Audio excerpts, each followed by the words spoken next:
Hello everyone, welcome back to my channel, welcome to let's adda with Somen. আর আমি সোমেন চলে এসেছি নতুন একটা ব্লগ নিয়ে। আর সকাল সকাল উঠে পড়েছি। আজকে শনিবার, আর তোমাদেরকে বলেইছিলাম আজকে হচ্ছে শনিবার, আর শনিবার বাড়ির পুজোতে দিদি আজকে ওই জন্য বাড়ি নেই, ভাগ্নে গেছে পড়তে, মানে টিউশনে। সকাল সকাল উঠে, তাও সকালবেলা উঠতে চাইছিল না, 8টা যখন বাজে তখন আমার একটু একটু করে ঘুম ভাঙলো, আর ভাগ্নে তখন উঠতে চাইছিল না, অনেক কষ্টে উঠলো, ফ্রেশ হলো, আর তারপরে বিস্কিট খেয়ে চলে গেল পড়তে। আমি ততক্ষণে বসেছিলাম, দুটো শর্টস এডিট করলাম, এডিট করার পরে সেটাকে আবার আমি আপলোড করে দিলাম, আপলোড করে শিডিউল করে টাইমিংটা সেট করে দিলাম। আর তারপরে এদিকে আমিও ফ্রেশ হয়ে নিয়েছি, এতক্ষণ বসেছিলাম, মুড অফ লাগছিল, কেন জানি না সকালবেলা উঠলে আমার সব থেকে বেশি মুড অফ লাগে। এটা যদি কোনো রিজন তোমরা জেনে থাকো অবশ্যই কমেন্টে জানিও। এবার হচ্ছে দিদিও বেরিয়ে গেল, আর এদিক দিয়ে যেহেতু সাইকেলটাকে বার করা খুব মুশকিল ছিল, কারণ সাইকেলটা ছিল ওই ঘরে, তো ওই ঘরে আমাদের আর একটা এন্ট্রান্স রয়েছে বাইরের দিকে যাওয়ার, তো সেই দিক থেকেই কিন্তু সাইকেলটা বার করে নিলাম, আমি দরজাটা বন্ধ করে এদিকে চলে এলাম। তো এবার তোমাদেরকে বলি, আজকে বাড়ির পুজো, তো তাই দিদি তো ভাত খাবে না। আমাদের ওরকম কোনো রিকোয়ার্ড নেই যে আমাদের ভাত খেতেই হবে, আমাদের যদি ভাত দেওয়া হয় ভাত খাবো, যদি রুটি দেওয়া হয় রুটি খাবো, লুচি দেওয়া হলে লুচি খাবো, পরোটা দেওয়া হলে পরোটা খাবো। তা আমার সাথে দিদির কালকে রাত্রেবেলা এই নিয়ে কথা হচ্ছিল যে আজকে কি খাবার করা হবে, তো তখন দিদি বললো যে তাহলে পরোটা করে নিই। আমার খাবার রিকোয়ারমেন্ট না থাকলেও ছেলে, মানে তোমাদের প্রচুর কিন্তু খাবার রিকোয়ারমেন্ট থাকে, তো ওকে একটু জানার জন্য ওকে জিজ্ঞেস করলো যে তোর কোনো অসুবিধা আছে কিনা, তো ও বললো যে না, আমারও এরকম কোনো ব্যাপার নেই। তো তার জন্য ঠিক করা হলো যে ও কিছু একটা খাবার করে যাবে। তো কি খাবার করেছে এখনো আমি জানি না, তো তোমাদেরকে এখনই তো ভিডিওর মাধ্যমেই দেখাবো। তরকারি করেছে আলুর, এটুকুনি আমি জানি, আর পরোটা বোধহয় করেছে বা রুটি করেছে। তো চলো আর বেশি কথা না বলে তোমাদেরকে দেখাই। এই যে এইখানটাতে রয়েছে, এই দেখো, আমাকে আবার টিফিন বক্স দিয়ে গেছে। তার একটা কারণও তোমাদেরকে বলে দিই, কারণ আমি আজকে বেরোনোর কথা ছিল আমার সকালবেলা 10:30টার সময়, আমি টিউশন পড়াতে যাবো, তারপর 12টার সময় আমি যাবো আঁকার ক্লাসে, মানে আঁকা শেখাতে। তো সেটা শিখিয়ে 1:30টার সময় বেরিয়ে ওখান থেকে চলে যাবো আমার আরেকটা কম্পিউটার ক্লাসে। তো সেখান থেকে আমার বাড়ি ফিরতে ফিরতে 4:30 বাজবে, মানে আমি 10:30 বেরিয়ে যাবো আর বাড়ি ফিরবো 4:30। তো এই জন্যই দিদি বলেছিল যে টিফিন বক্সটা দিয়েছি, টিফিন বক্সের মধ্যে কিন্তু তুই খাবারটা প্যাক করে নিয়ে চলে যাস, তাতে তোরও সুবিধা হবে যেতে আসতে, আর আমারও অনেকটা সুবিধা হবে। তো আমি সেরকমই ভেবে রেখেছিলাম, কিন্তু এখন ফোন করলাম, যে দুটো বাচ্চাকে আমি আঁকা শেখাই তাদেরকে ফোন করলাম, তারা বললো যে না, একজনের সময় হচ্ছে না, মানে দীপান্বিতা আর দেবাগ্নিক দুজনকে শেখাই, ওরা দুই ভাই বোন।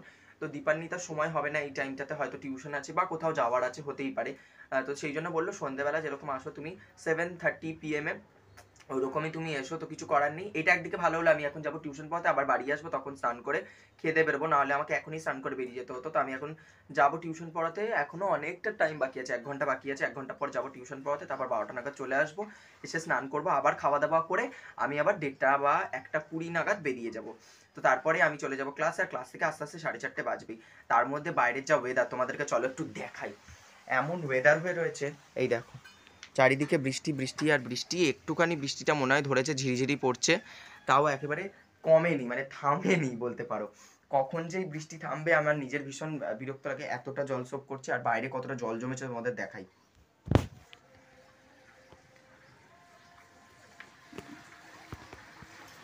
কতটা বুঝতে পারবে জানি না, তবে একদম আমাদের ঘরের কাছাকাছি জলটা চলে এসেছে, যার ফলে বুঝতেই পারছি যে কোনো মুহূর্তে হয়তো জল আমাদের ঘরে ঢুকে যেতে পারে। তো দেখা যাক কি হয়, যেটা ডেস্টিনিতে আছে সেটাই হবে। আগের বারেও রেমাল ঝড়ের বেলায় ভেবেছিলাম একটুর জন্য বেঁচে যাবো, বাঁচতে পারিনি। আর এবারে পুরো বর্ষাকালেও এখনো অবধি জল ঢোকেনি, ওই একটু আদ্রু হচ্ছে, জল জমছে আবার কমে যাচ্ছে, জমছে আবার কমে যাচ্ছে, সেই জন্যই। তো এইটাই একটা বাঁচোয়া।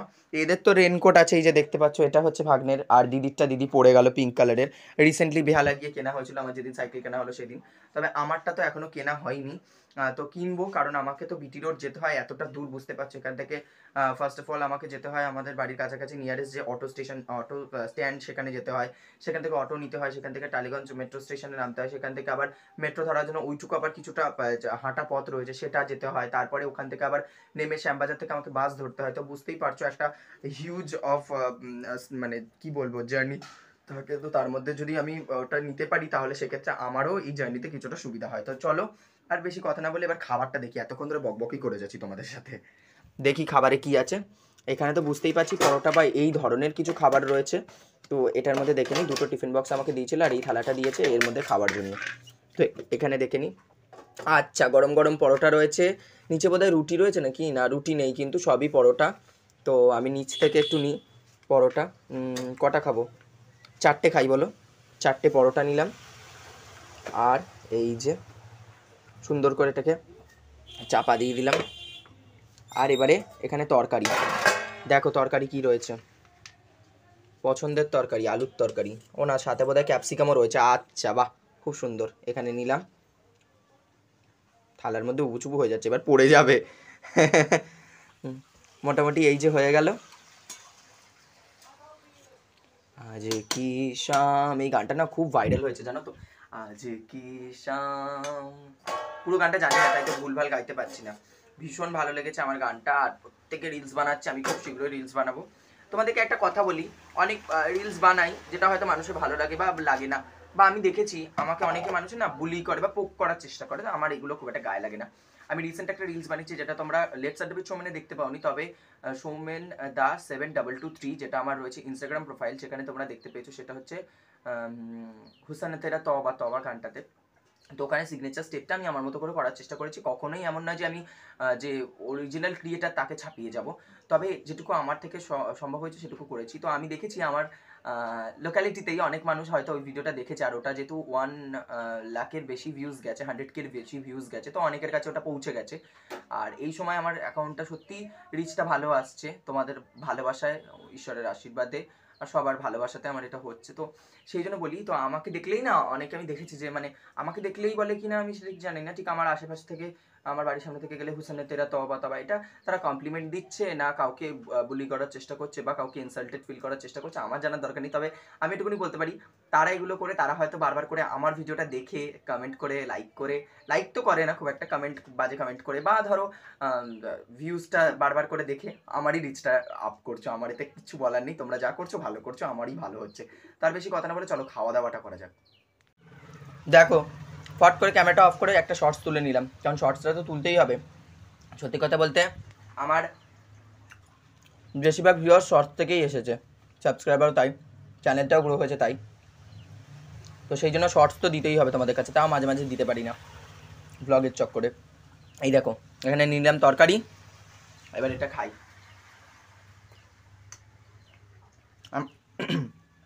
ভীষণ ভালো হচ্ছে, ভীষণ ভালো হচ্ছে, সত্যি কথা বলছি। মাঝে তো আমার তোমাদেরকে একটা কথা বলার আছে, ফোনে এত স্টোরেজের প্রবলেম চলছে, কি বলবো তোমাদের। কালকে ভিডিও করছিলাম রাত্রেবেলা, ভাবলাম লাইভ ভয়েস দিয়ে একটা পুরো ব্লগ তুলে নেবো, কিছুটা করেছি, স্টোরেজের প্রবলেম। রাত্রে দিদির ফোনটা নিয়ে, দিদি বলে আমার ফোন দিয়ে কর, আমি তোকে, যেহেতু এখানেই আছে সঙ্গে সঙ্গে হোয়াটসঅ্যাপ করে দেবে, হোয়াটসঅ্যাপ করে দিলাম। তারপরে আমি বাকি ভিডিওগুলো যা যা এডিট করা ছিল সেগুলো সব আপলোড করে ডিলিট করে, ওর ভিডিওটা নিয়ে আবার এডিট করে, সেটাকে আমি রাত্রি 1:15-20 অবধি এডিট করেছি, করে সেটাকে আপলোড করে শিডিউল করে, যেহেতু ওটা যখন দেখলাম যে ওটার মধ্যে কোনো মানে কপিরাইট ইস্যুস আসেনি, তারপরে আমি ওটাকে শিডিউল করে আর টাইমিংটা দিয়ে দিলাম। তো ওটা দেখতে পাবে তোমরা, হয়তো দেখতে পেয়ে গেছো অলরেডি, আমি যখন ভিডিওটা করছি, এটা যখন দেখতে পাচ্ছ ততক্ষণে দেখে ফেলেছো। তো শ্রাবণ মাসে শনিবারটা অনেকেই অনেক রকমভাবে কাটায়, আমি এরকমভাবেই কাটাই, তোমাদেরকে বলে রাখলাম। অনেকে তো সাবু বা অন্যান্য খাবার খেয়ে থাকে, তবে আমাদের বাড়িতে আমার মা যখন উপোস করতো তখন এরকমই করতো। শ্রাবণ মাসের সব থেকে বড় ভালো জিনিস কী বলতো, সিন্নি প্রসাদ খাওয়া। এখনও অবধি আমি খাইনি, দিদি বলেছে লাস্টেরটাই দেবে, তো সেটা তো খাবোই, দেখাবো তোমাদের ভিডিওতে। তবে এখানে তো এখনও কেউ দেয়নি, কবে দেবে জানিও না, দিলে অবশ্যই তোমাদেরকে দেখাবো। আর তোমাদেরকে একটা কথা বলি, আরবিইউ নিয়ে আমাকে প্রচুর কোয়েশ্চেন করেছো প্রত্যেকে মানে যারা হয়তো ভর্তি হতে চাইছো, যে কিভাবে অ্যাপ্লাই করব, কিভাবে অ্যাডমিশন নিলে কত পার্সেন্টেজ লাগে অনার্সের জন্য। একজন লিখেছে জিওগ্রাফি অনার্স নিতে চাই।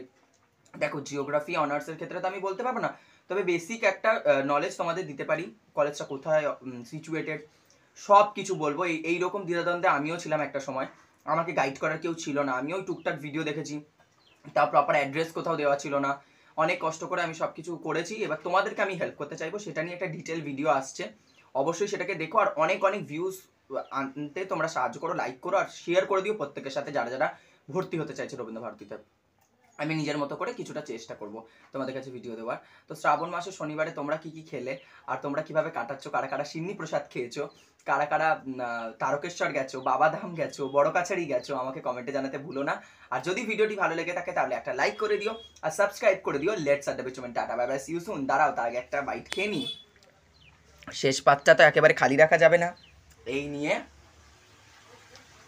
দুর্দান্ত, টাটা।